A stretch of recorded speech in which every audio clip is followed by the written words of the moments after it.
우리 아세아 연합신학대학교 총장님이신 정흥호 목사님 모셨습니다. 예수 그리스도 안의 공동체라는 제목으로 귀한 말씀 주시겠습니다. 우리 나오실 때 큰 박수로 환영해 주시기 바랍니다.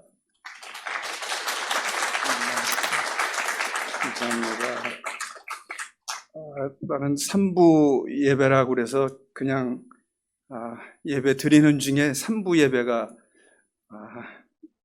이렇게 순서가 있어서 드리나 보다 그랬더니 이게 아주 남다른 의미를 가진 예배더라고요. 그래서 이게 좀 예배가 오히려 축소되고 있는 이런 상황 가운데 있는데, 우리 영등포 침례교회는 예배를 더 늘려서 더구나 다음 세대를 향하여 이 예배를 드린다는 이 소식을 듣고 너무도 감사하고 또 기쁨으로 왔습니다.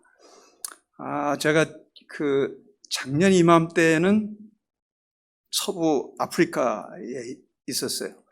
코트디부아르라는 곳인데, 아마 여러분들 이 나라 이름도 잘 생소하죠. 서부 아프리카 쪽에 이제 유럽 사람들이 휴양도 많이 오고 하는 그런 곳이었는데, 또 선교지가 되어서 제가 방문을 하기 위해서 그곳에 갔었습니다.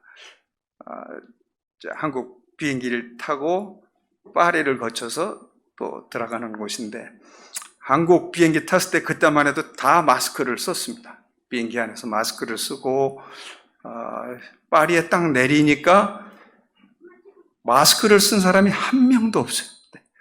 공항 직원도 뭐 바깥에 나갔는데도 뭐 마스크를 쓴 사람이 하나도 없어서 마스크를 쓸 수가 없었어요. 우리만 쓰는 게 이상해가지고 벗고 다녔습니다. 그리고 갔다가 다시 이제 또 파리를 거쳐서 거기서 며칠 묵었었는데, 그때도 뭐 길거리에 아무도 마스크를 하는 사람이 없었어요. 그때 보도가 보니까 서서히 뭐 프랑스에서도 서너 명씩 나왔다 이런 소리들이 들릴 정도인데, 그때만 해도 감각이 없었어요. 다 벗고 다녔어요. 그러니까 나만 쓸 수가 없어서, 또 우리 일행만 쓸 수가 없어서 그냥 그러고 지내고 왔습니다.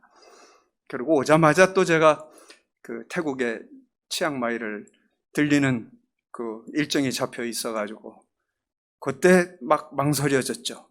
야, 이게 갈 것이냐 말 것이냐. 지금 막 서서히 퍼지기 시작한다고, 이제 코로나가 퍼지기 시작한다는 그런 소문들이 막 들리기 시작하고 주의 경고들이 나오니까 갈까 말까 하다가 그래도 결정된 곳이니까 그냥 가자. 그래서 위험을 무릅쓰고 그냥 가봤습니다. 다행히 문제는 없었지만, 이렇게까지 이게 펼쳐질 줄은 누가 알았겠어요. 정말 예측을 못했어요. 온 세계가 그랬잖아요. 팬데믹이라는 이런 코로나19로 이렇게 퍼질 줄은 누구도 몰랐었는데, 저는 이제 학교에 있으니까 학교에서도 전혀 예상치 못했던 이런 일들이 벌어지고 해서 저희도 1년 동안 대면 수업을 못했습니다. 대학원생들만 좀 하다가 또 어려워지니까 못하고, 학부생들은 아예 처음서부터 못하는 거로 했고, 또 얼마 전에 우리가 결정하기를 다음 학기도 우리 못한다. 대면 수업을 할 수가 없다. 다 온라인 수업으로 전환한다. 대학원생들은 이제 또 상황에 따라서 조금씩 변동이 있을 거라고 봤는데, 이런 변화가 이렇게 빨리 올 줄은 누구도 예측을 할 수 없었고, 아마도 앞으로도 우리가 어떻게 예측을 할 수가 없는 그런 시대적 변화가 있을 것은 분명합니다. 다만 우리가 믿는 자들이 그럼 이렇게 빠르게 변화한 시대 속에 우리가 어떻게 대비를 하고 준비를 하고, 또 우리가 어떻게 우리의 삶의 방향을, 신앙의 방향을 잡아갈 것인가 라고 하는 것은 우리에게 닥쳐진 상황입니다. 여러분들이 이렇게 3부 예배, 또 다음 세대를 위한 예배로 드린다는 그 소리를 듣고 저는 너무도 감사하고 기뻤어요. 이런 상황들이, 이런 어려운 상황 가운데도 또 함께 다음 세대를 향한 예배를 드린다. 아마 이제 이게 좀 자유롭게 또 펼쳐지면 주일학교까지 다 왔으면 좋겠어요. 실제로 그렇게 예배 드리는 곳들이 있어요. 주일날 아침에 주일학교까지 다 와서 그야말로 이제 3세대 정도가 되겠죠. 주일학교 부모, 할아버지 할머니까지 하면 3세대가 모여서 예배를 드리는 거예요.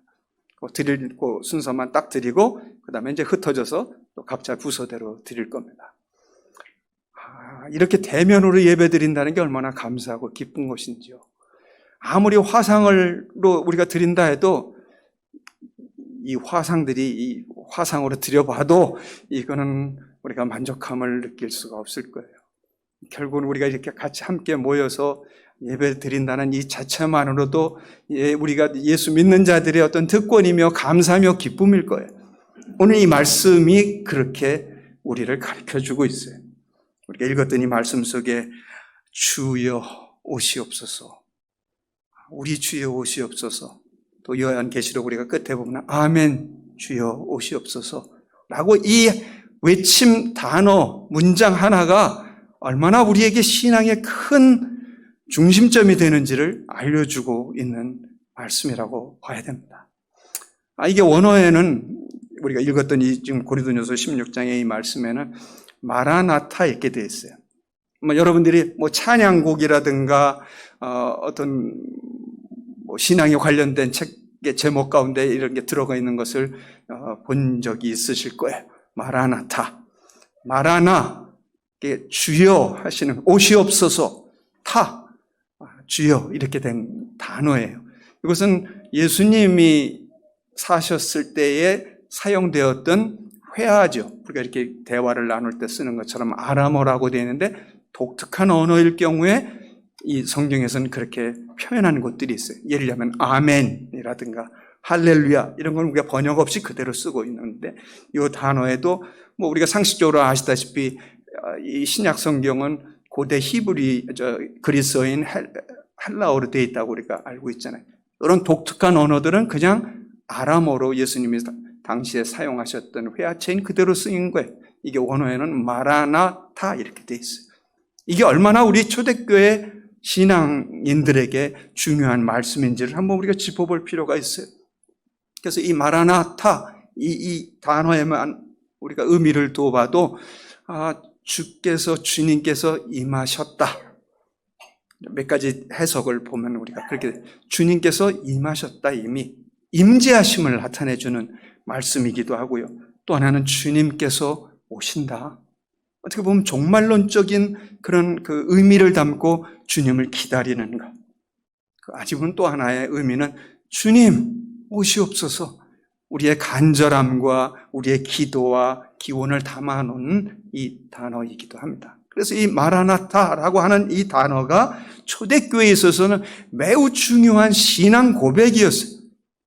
이 단어, 이 문장 하나가 그들의 삶과 그들의 신앙과 그들의 모든 삶의 방향을 정해줄 수 있는 그런 문장 하나인 것이에요. 주님, 주여 오시옵소서, 마라나타라고 외쳤던 그 신앙 고백이 어떤 의미를 담고 있는지를 한번 우리가 몇 가지로 살펴볼 필요가 있습니다.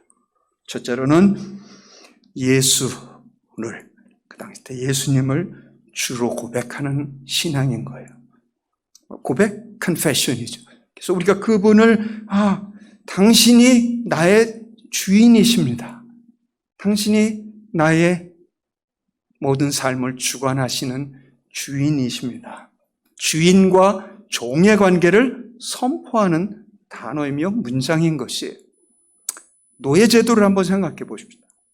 노예라고 했을 때 이 노예는 전적으로 모든 것이 다 주인에게 속해 있잖아요. 이 종이 자기가 낳은 아이까지라도 내 것이 아니잖아요. 내 아이가 아니었어요. 이게 주인 것이지. 주인이 마음대로 팔고 싶으면 파는 거고 데리고 싶으면 데리고 있을 수 있는 모든 것이, 나의 모든 생각과 나의 모든 행위와 내가 가지고 있는 재물과 생명까지라도 다 주인의 손에 달려 있습니다라는 신앙 고백이 이 단어 안에 들어가 있는 거예요. 예수님, 당신이 나의 삶의 주인이십니다. 나는 당신의 그저 종입니다. 라는 신앙 고백이 이 마라나타 안에 들어가 있는 거예요. 그럼 종이 해야 될 일은 뭐예요? 그냥 단순해요. 오직 그 주인의 말씀에 전적으로 순종하는 것밖에 없어요. 노예가 그 주인의 말에 거역하면 죽임을 당하든지 내쫓겨서 다른 곳으로 팔려가든지 했을 거예요. 그런 관계가 이 말씀 가운데 있는 거예요. 그냥 오직 그 주인의 말씀에 순종한, 나의 모든 것은 다 주님, 당신의 것입니다. 이런 고백 하나만 있어도 우리가 우리의 삶과 우리의 신앙과 우리의 삶의 방향이 잡혀질 수 있지 않겠어요? 빌립보서 2장 10절 말씀에 그렇습니다. 하늘에 있는 자들과 천사를 의미하겠죠. 땅에 있는 자들과 세상의 모든 것을 말할 거예요. 땅 아래에 있는 자들, 사탄, 마귀라도 모든 무릎을 예수의 이름에 꿇게 하시고 모든 입으로 예수를 주라 시인하여 하나님 아버지께 영광을 돌리게 하였느니라. 예수를 주라 시인하여. 그런 것이에요. 그 하나님이신 분이 이 땅에 오셔서 모든 것을 다스리시고 모든 것을 그 무릎에 꿇게 하시고 우리는 그 주인 되신 우리의 삶의 우리의 생명의 주인 되신 분의 말씀에 전적으로 순종하여 살아가야만 하는 존재인 것이에요. 그것을 위해서 하나님이 부르셨어요. 그 예수 그리스도를 주님으로 시인한 이상 우리가 쉽게 예수님을 주님, 주여 이렇게 표현하는데 이런 단어 하나를 한번 우리가 곱씹어 본다면 이게 얼마나 의미 있고 깊이 있는 의미심장한 말씀인지를 다시 보게 되는 거예요. 여러분이 기도를 할 때나 언제든지 주님 이렇게 고백을 했다면 이미 이 단어 안에는 주님, 주인과 종의 관계가 성립이 되는 거예요. 그래서 종은 자기의 것이 없어요. 내 것을 나의 소유라고 주장할 수 있는 게 아무것도 없어요. 그냥 다 모든 게 주님 것이에요. 주인 것이에요. 그래서 그 주인이 행하라 하면 행하는 것이고 가라 하면 가는 것이고 뒤로 돌아서라 하면 돌아서는 것이고 내려놓으라 하면 내려놓는 것이고 다 모든 나의 가지고 있는 모든 것은 주인 당신의 것입니다. 라는 신앙 고백이 여기에 있음을 믿으시기를 바랍니다. 그 예수를 주님으로 시인한 이상 나의 가진 것 어떠한 것이라도 내 것은 없습니다. 그래서 오늘 이 말씀 속에서도 사도 바울이 강력하게 얘기하는 게 바로 주를 사랑하지 아니하거든 저주를 받을지어다. 오늘날의 용어로 말하면 이런 극심한 욕이 어디 있겠어요? 이렇게 안 하면 너 저주를 받는다. 사도 바울이 이렇게 강력하게 주장한 이 욕과도 같은 심한 말이 또 다른 군데 한 데 있는 것이 갈라디아서 1장에 있는 말씀에 내가 전한 복음 외에 다른 복음을 전하면 저주를 받을지어다. 지금 이 세상에 주님의 그 복음의 말씀 이외에 다른 것들을 전하는 자들이 얼마나 많아요. 우리가 왜 이단이라고 그래요? 뭐 이런 이단 저런 이단이 있는데 그들이 왜 주님이 전한 복음 외에 다른 것을 전하기 때문에 우리는 그들을 보고 이단이라고 그러는데 사도 바울 당시 때도 똑같았어요. 이런 철학을 들고 저런 자기들의 사고와 사상을 들어가면서 주님이 전한 복음 외에 다른 어떤 것을 전하는 자들이 있기 때문에 강력하게 그들을 향해서 내가 전한 복음 외에 다른 복음을 전하면 저주를 받을지어다 라고 했던 말씀이 오늘 이 고린도전서에도 말씀이 들어있는 거예요. 그런 주님을 사랑하지 않는다?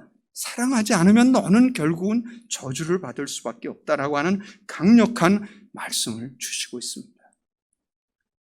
믿음, 소망, 사랑, 이 중에 사랑이 죄인이라 하던 말씀과도 우리가 연계를 해보면 됩니다. 그냥 사랑이 아니라 주님과의 관계 속에서 나오는 사랑임을 우리가 분명히 짚어볼 필요가 있어요. 두 번째로는 친교의 의미가 있어요. 영어 단어는 fellowship, 친교. 원어 헬라어에는 코이노니아 이런 단어를 씁니다. 코이노니아, fellowship, 서로 친교의 의미가 있어요. 우리는 결국은 궁극적으로 새하늘과 새 땅을 바라보며 살 소망을 갖고 믿는 자들이 서로 교류하고 교통하는 관계성이 있는 것이에요. 그래서 교회가 중요한 거예요. 그래서 예배가 중요한 거예요. 그래서 이 만남이 중요한 거예요. 우리가 이 화상을 통해서 그런 만남과 교제를 할 수 있어요? 필요에 따라서는 방법에 따라서는 지금 같은 이런 시대에는 우리가 이런 방법을 사용할 수밖에 없지만 이게 우리가 궁극적으로 교회가 아니면 예배가 가지고 가야 할 방향은 아니잖아요. 만남이 있고 서로의 교제가 필요한 것이 믿는 자들의 모임 속에, 만남 속에 있어야 되는 거예요. 궁극적으로 우리가 이 세상에서 영원토록 살 거 아니잖아요. 결국은 새하늘과 새 땅을 향하여 우리가 나아가는 소망을 갖고 사는 사람들이 이 교회라는 곳에, 교회 원뜻 안에는 그렇게 들어가 있네요. 우리가 상식적으로 많이 들어보잖아요. 교회의 원어가 에클레시아 이렇게 되어 있는데, 에클레시아라는 단어에는 우리가 불러 모았다라는 단어가 의미가 있습니다.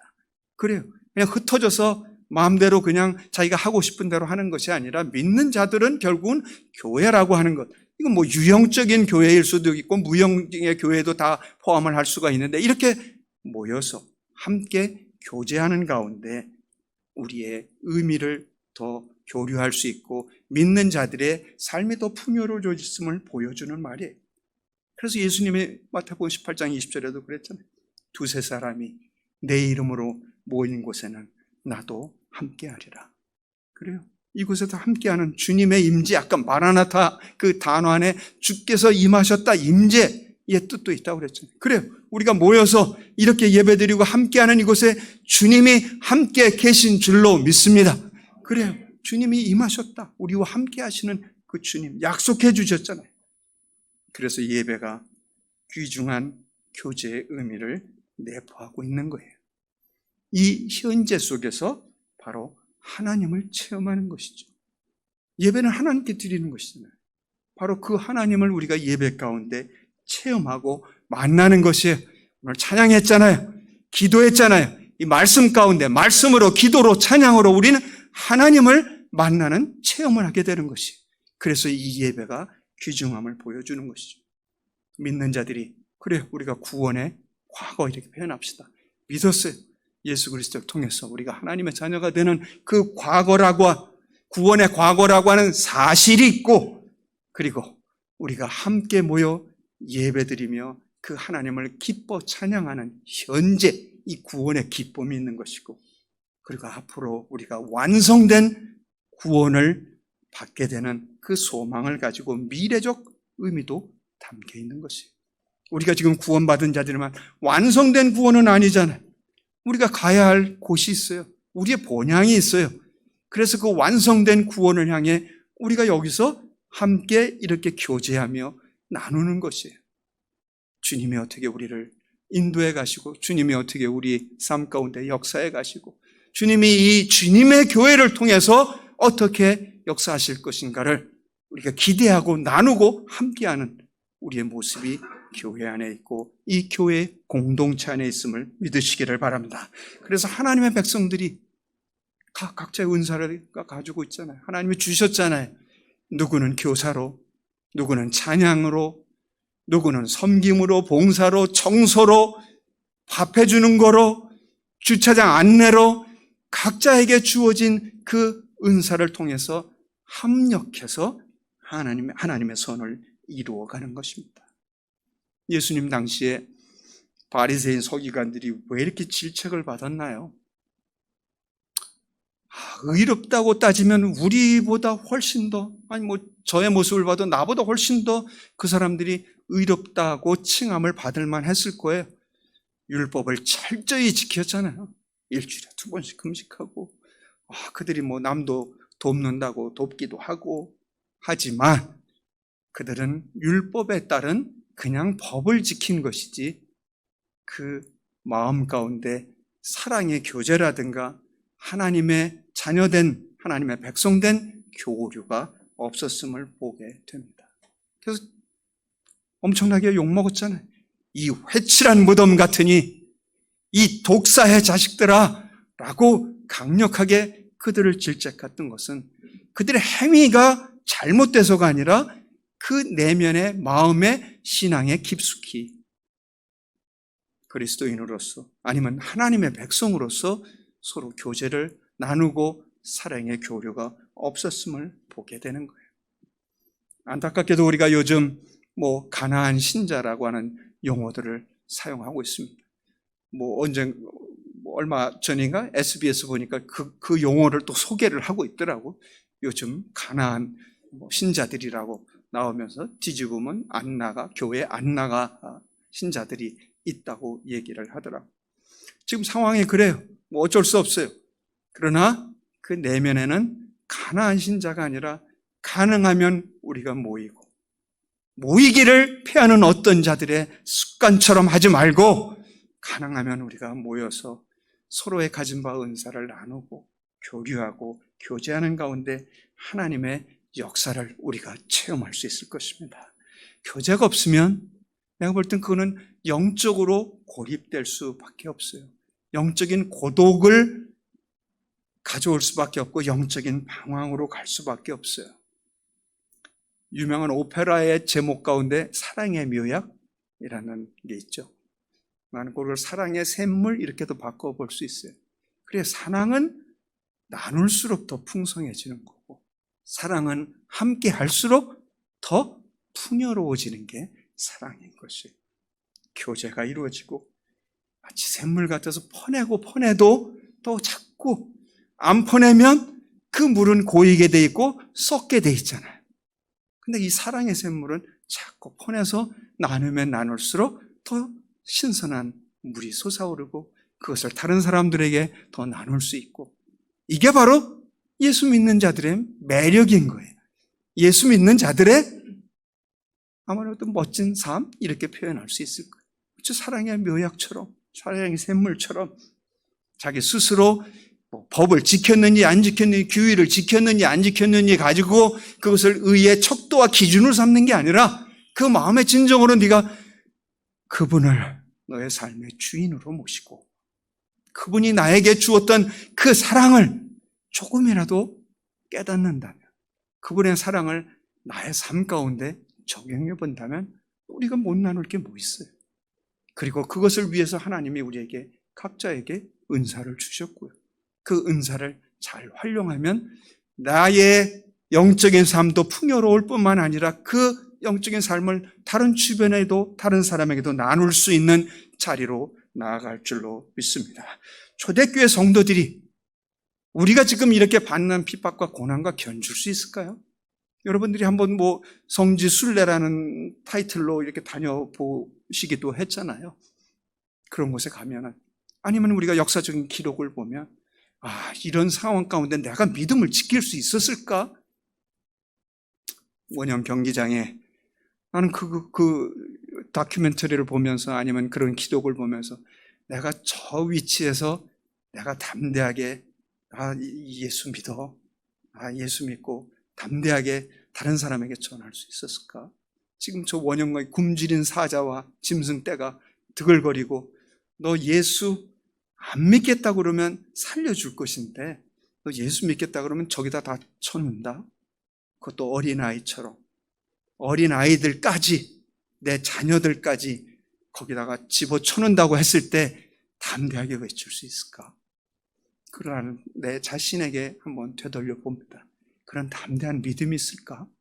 담대한 신앙 고백을 할 수 있을까? 그런데 초대교회 성도들은 했어요. 우리가 지금 이런 세상적으로 받는 비난이나 핍박이나 고난과 정말 견딜 수도 없는 요즘 애들 말대로 이 잽이도 안 되는 이런 상황 가운데 내가 담대하게 고백할 수 있을까? 그것을 견뎌낼 수 있는 영적인 힘, 그것은 사람이 가르쳐준다고 될 걸까요? 누가 이거를 하라고 시킨다고 돼서 할 수 있을까요? 주님으로부터 오는 그 감격스러운 감당할 수 없는 그 사랑을 내가 느낀다면 그러면 행할 수 있을 거예요. 우리 초대교회 성도들이 그런 거예요.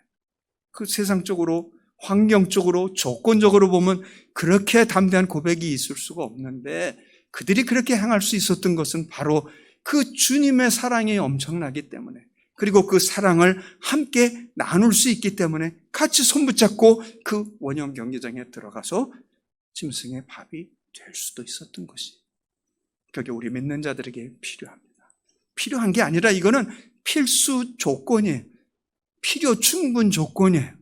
이게 없으면 내 스스로 영적인 고립이 있을 수밖에 없고 나로 인하여 또 주변에 다른 사람에게도 영적인 그 힘의 공급을 줄 수 없음을 보여주는 거예요. 믿는 자들은 함께하는 거예요. 교회는 함께하는 것이에요.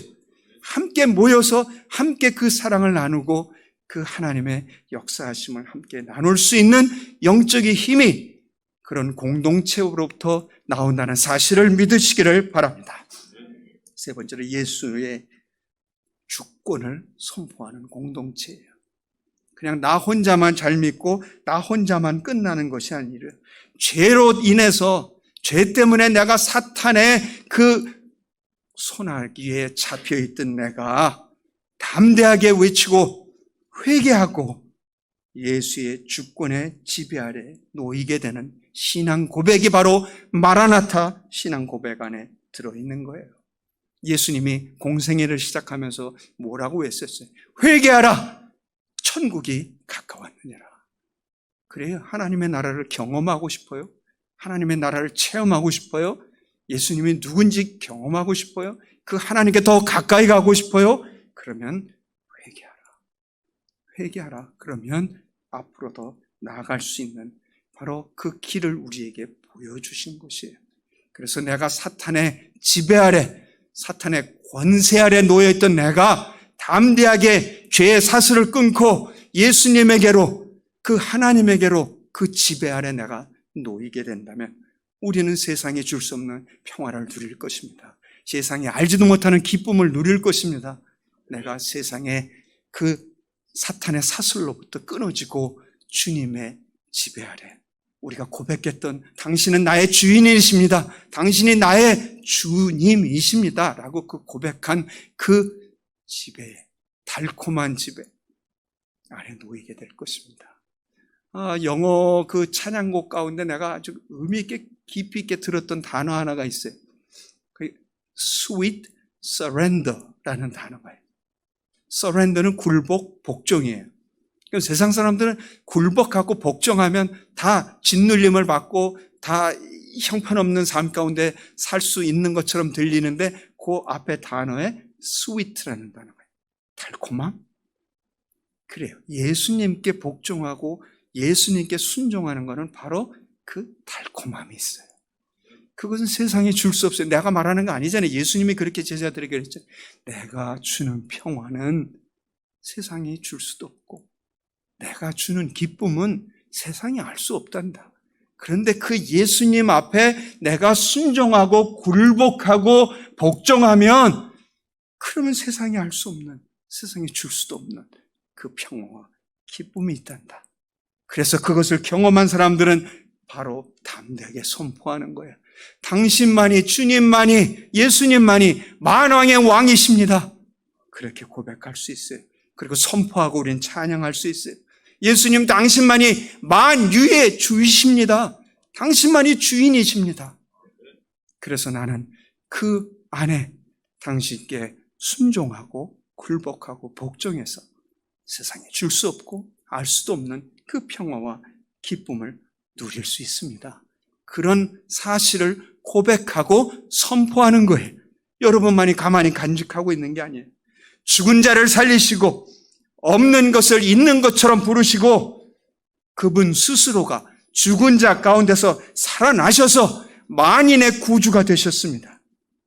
그래서 그 이름을 부르는 자는 하나님의 자녀가 되는 권세를 주셨습니다. 요한복음 1장에 그렇게 담대하게 얘기하고 있잖아요. 그의 이름을 믿는 자들은 하나님의 자녀가 되는 권세를 주셨으니 이거는 혈통으로 난 것도 아니고 육정으로 난 것도 아니고 나의 부모님이 그냥 믿었으니까 내가 덜레덜레 그냥 다니면서 믿었다고 믿어지는 게 아니고 그냥 누에 이끌려서 그냥 가는 게 아니고 이거는 혈통으로도 아니고 육정으로도 아니고 사람의 뜻으로 나지 아니하고 하나님의 뜻으로 났느니라. 그래서 하나님의 뜻 가운데 여러분이나 저나 부름을 받은 거예요. 그냥 나의 부모님이 예수 믿었던 분이고 권사님이고 장로님이고 집사님이니까 덜레덜레 온 게 아니라니까요. 하나님이 한 사람 한 사람을 우리를 불러주셨어요. 선택하셨어요. 그리고 우리를 통해서 행한 일을 기대하시고 있는 거예요. 얼마나 감사해요. 그냥 한 세상 그냥 이렇게 살다가 저렇게 살다가 그냥 갈 수밖에 없는 이 불쌍한 것들을 하나님이 친히 값주고 사셔서 우리를 불러주셨다는 이 사실 하나만으로도 감격스럽잖아요. 얼마나 감사해요. 그래서 우리를 통해서 행하실 그 하나님의 역사를 기대하며 나갈 수 있는 것입니다. 세상이 녹록지 않잖아요. 우리의 환경과 조건이 녹록지 않잖아요. 그리고 앞으로도 그럴 거예요. 코로나19로 이러지만 앞으로 더 어떤 일이 닥칠지 우리가 어떻게 예측할 수 있어요? 이보다 더 심한 일이 닥칠지 우리도 누구도 예측할 수 없어요. 그러나 그것을 이겨나갈 수 있는 힘과 비결은 오늘 이 말씀 속에서 주셨잖아요. 어떠한 것도 우리를 꺾을 수가 없고 어떠한 것도 우리를 주님과의 그 사랑의 관계에서 끊을 수 없음을 예수님이 우리의 사도들이 담대하게 외쳤습니다. 끝으로 재림을 기대하는 신앙입니다. 본향역이 아니잖아요. 우리는 나그네처럼 살아가는 거예요. 어떨 땐 안타까운 것을 보면서 저 사람들이 정말 이 하나님의 나라에 대한 소망을 가지고 사는 것인가? 여기서 무슨 천년 만년 아니 영원토록 살 것처럼 그 행하는 모습들을 보면서 너무 안타깝고 불쌍하고 그래요. 그냥 여기서 살다가 말 건가? 길어야 요즘 세상에는 100세 산다고 하십시다. 영원에 비하면 100년이 얼마나 될까요? 그냥 좀 하나? 그것도 안 될 것 같은 거기에 모든 것을 몰입하고 거기에서 모든 것을 누리고 거기에 모든 것을 가질 수 있는 것처럼 살아가는 그 모습을 보고 너무 안타까워요. 우리 예수 믿는 사람들은 하나님의 자녀가 된 자들은 이 땅에 우리가 영원토록 살 소망을 둔 자들이 아닙니다. 요한계시록 봤잖아요. 새하늘과 새 땅. 그곳엔 죽음도 없고 눈물도 없고 슬픔도 없는 그곳을 향해 우리는 가는 나그네와 같은 삶을 사는 자들입니다. 그래서 이곳에서 주님이 우리에게 구원의 완성된 소망을 주신 주님, 우리는 구원의 확신을 얻고 구원을 받았지만 이곳에 살 동안에 우리가 완성된 구원을 받은 것은 아니잖아요. 완성된 구원을 향하여 소망 가운데 나아가는 우리들. 이 세상의 모든 것은 있다가 사라질 안개와도 같은 것입니다. 어느 재벌 총수의 죽음을 봤잖아요. 18조 원을 남겨놓고 갔다 오고 그러더라. 상속세만도 8조 원? 그냥 수치가 상상이 안 돼. 그냥 그러려니 하는 것이지. 그렇게 남겨놓으면 뭐 할까요? 내가 이루었다고 한들 그것이 영원토록 되는 것인가요? 우리는 그런 삶의 차원과는 다른 삶을 살아가는 자들입니다. 그렇게 살아가도록 우리를 불러주셨습니다. 그리고 우리를 통해서 행하실 일이 있습니다. 우리를 통해서 하나님의 역사가 무엇이고 하나님이 누구시고 나를 살려준 그 예수님이 누구신지, 그래서 그분이 담대하게 선포했잖아요. 내가 길이요 진리요 생명이니 나로 말미암지 않고는 그 하나님의 나라, 그 하나님께로 갈 수 있는 길이 없느니라. 그래서 우리는 그 길을 찾았고 그 진리를 얻었고 그 생명을 받았습니다. 그렇다면 살아가야 될, 우리가 가야 될 방향이 있는 것이잖아요.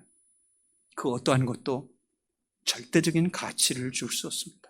세상 사람들이 이것만은 성취하면, 내가 이것만은 이루면 이것이 나를 최고의 최상의 가치를 줄 것이라고 생각하는데 천만에요. 주님의 말씀을 보면 그런 것들이 최상의 절대적 가치를 주는 게 아니잖아요. 너 지금 하나님의 나라에 들어갈 수 있어? 들어간다고 보증하고 보장하고 확신할 수 있어? 우리가 무엇을 한들 그 하나님의 나라에 들어가지 못하면 무슨 소용이 있어요? 이 세상에서 내가 뭘 큰 거를 얻었다 한들, 그래 돈을 잘 벌었다 한들, 내 지위가 엄청 높아졌다 한들 결국에 하나님의 나라에 들어가지 못한다면 그런 불쌍한 인생이 어딨냐는 거예요. 그 재림의 기대를 이 마라나타 신앙 가운데, 고백 가운데 있음을 우리에게 보여주셨습니다. 이 하나님의 나라는 인간의 능력이나 노력이나 정치적인 힘에 의한 것이 아닙니다. 믿음으로 받는 것이에요. 우리가 이루어가는 게 아니에요. 하나님께서는 그 나라를 위해서 우리를 선택하셨습니다. 우리는 그냥 그 나라를 선포하는 것이, 예수님이 누구고, 그 하나님의 나라 주인이 누구고, 그분이 나를 어떻게 살려주셨고, 나를 어떻게 인도해 가시고 있고, 하나님의 그 교회를 통해서 어떤 일이 이루어지고 있는 것을 체험하고 경험하고 선포하고 나누는 것이 그 하나님의 나라를 위해 일하도록 우리에게 은사를 주셨습니다. 마라나타의 신앙 고백을 한 자들은 함께하고 슬픔도 같이 나누고 기쁨도 같이 나누고 우리의 주어진 직분을 최선을 다해서 우리가 함께할 때 하나님을 기쁘게 할 뿐만 아니라 그 하나님의 역사하심을 다른 이들에게도 우리가 선포하고 나아가는 예수 믿는 자들의 온전한 공동체가 될 줄로 믿습니다. 기도하겠습니다. 사랑하신 아버지 하나님, 저희를 불러주셔서 감사합니다. 저희들의 부족함과 연약함을 주님께서 다시금 만져주시고 우리가 주님의 교회에 함께 했습니다. 우리를 통해서 이루어 가실 하나님의 역사를 기대합니다. 우리를 통해서 하나님의 역사를 보여주실 것을 소망하며 나갑니다. 하나님을 기쁘게 하며 많은 사람들에게 하나님의 복을 나눌 수 있는 온전한 축복의 통로가 되도록 복을 내려주시고 함께하여 주옵소서. 감사하며 예수님의 이름으로 기도하옵나이다. 아멘.